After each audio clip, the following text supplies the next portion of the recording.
Yo, what's going on, guys? And today, if you guys haven't watched these videos ever before, I guess this is year 3, year 4, I can't even remember now. I think it's year 4 of me doing my preview and predictions right at the start of training camp. We are like a week, 12 days away from training camp, and I thought, let's do these Atlanta Hawks preview and predictions with an offseason that was centered around a little bit of retooling. DeJounte Murray got an extension. Everybody knows Quinn Snyder's system takes one season to implement. So now that we've had a full offseason, the team should look a lot better offensively and be a more Quinn Snyder-esque offense. That's the thing. You remember when Mike Conley got traded to the Jazz? He said that. Now, I want to hear your thoughts down below before we get to today's video. Or what do you guys think of the Atlanta Hawks? What do you think their season prediction's gonna be? I think this is a playoff team. I think this is a top 6 seed. So that's how we're gonna approach this and how they're gonna do it. And we'll talk about what to expect, good and bad, that could potentially happen. Let me hear your thoughts down below in the comment section. And while you're there, hit the subscribe button if you like NBA content, because we're gonna cover every team with a preview and prediction, with the Hawks being first, and then we're gonna work down the list.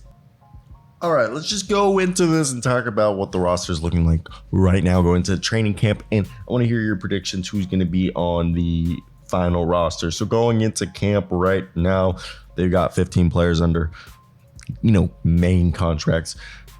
Trae Young, Clint Capella, DeAndre Hunter, Bogdan Bogdanovic, DeJounte Murray, Onyeka Okongwu, Patty Mills, Sadiq Bey, Kobe Buffkin, AJ Griffin, Jalen Johnson, Bruno Fernando, Wesley Matthews, Garrison Matthews, and Mohamed Gay. Now, I do want to say that we heard about those Pascal Siakam trade rumors. We're not going to really talk about it, but just keep them in the back of your mind because they could be revisited. Now, on two-way contracts, they have Seth Lundy, who's a dog, who I think could be like a modern-day Courtney Lee, Trent Forrest, and Miles Norris, who's also like an interesting guy, because Miles Norris, when he came into the draft, I didn't know he was considered, I guess a wing forward. Like I like his game, and I think it's definitely interesting. They got him right in July, so they're probably high on him. Now, what do I expect this team to look like? It's definitely interesting. I do want to say that it seems like Bruno Fernando and Garrison this is going to be the team unless they sign somebody. And we have the system that we all know that Quinn Snyder is going to bring in, which is that, core motion based offense where he's going to keep the ball moving. And I think it's something that can't be stated. It's a fundamentally based core motion offense. And what you do is you got to keep that ball moving. And for me, it sets up everybody. Now, I wonder if they're going to take the approach with Clint Capella being, what he's going to do. Because we all know that Quinn Snyder's coaching philosophy is running a motion offense.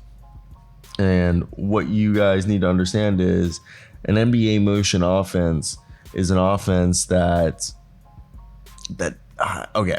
So when you're running, because they got to break it down more, it's how a player cuts and the movements around the basket are. So you're going to expect DeJounte Murray and Trae Young, if they don't have the ball, they got to be cutting. They got to be moving off ball. Same thing with Bogdan. Same thing with Sadiq Bey. Same thing with DeAndre Hunter, except for Clint Capella and Onyeka Okongwu. They stay at home, setting screens, staying down low. Now, the motion offense is where you're using player movement to exploit the weaknesses of the other team. And, again, simple pass concepts are like pass screen away, back screens, flare screens, hammerhead screens, and I don't know why I said hammerhead, but hammer screens. And back in the day, you would see people use these motion offenses to create backdoor cuts. Now you want to create backdoor cuts to get 3-point shots on the baseline. And we've seen teams over the last few years. So that's what we're going to expect. And, we're seeing teams basically run these one-on-one pick and rolls. But if they ran more, off motion offense, you have DeJounte Murray and Trae Young. They're going to be moving off the balls and they'll be getting wide open shots this way. And I think a lot of people benefit because the thing that's going to be quite hard to get is the players to buy in to make the plays happen. So the top two offenses in previous years, they usually have one guy that is really good at playmaking than the rest of the roster. So even they try to use his ability on every play, but what you have to do is running everything through one player makes your team predictable, but having multiple guys help run your offense. So I don't expect Trae Young and DeJounte Murray maybe to average close to 10 assists. Maybe they both do. Maybe they both average like 8 or 9. But what I'm trying to get at is this is going to be an offense where, similar to like Donovan Mitchell and Mike Conley were taking turns every other night, you're going to be seeing DeJounte Murray and Trae Young take turns every other night.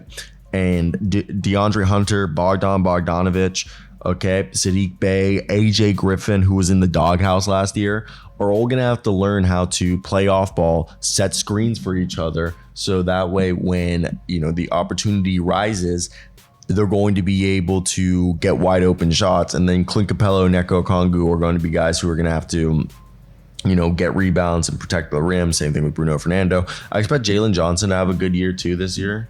It's definitely an interesting roster when we look at the whole thing. So the starting lineup, I think, is going to be Trae Young, DeJounte Murray, DeAndre Hunter, Clint Capella. And I think the biggest question is power forward. It's either going to be Saddiq Bey or Jalen Johnson. I personally think it's going to be Jalen Johnson.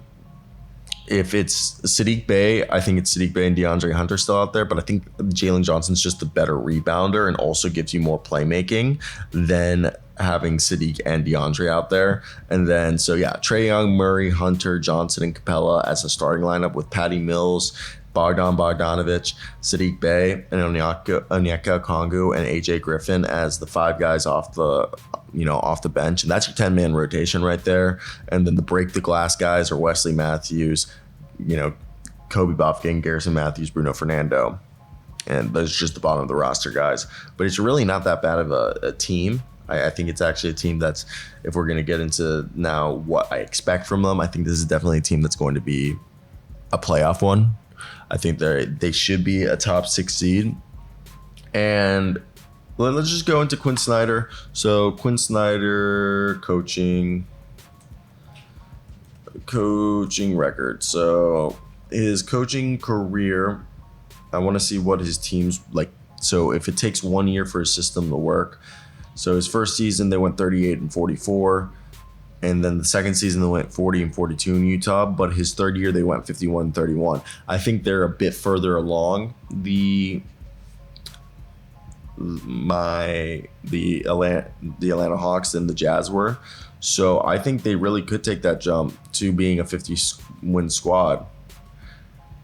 Now, hopefully they don't finish, choking in the playoffs. So let me hear your thoughts down below, guys. I hope you guys did enjoy. Like, comment, and subscribe.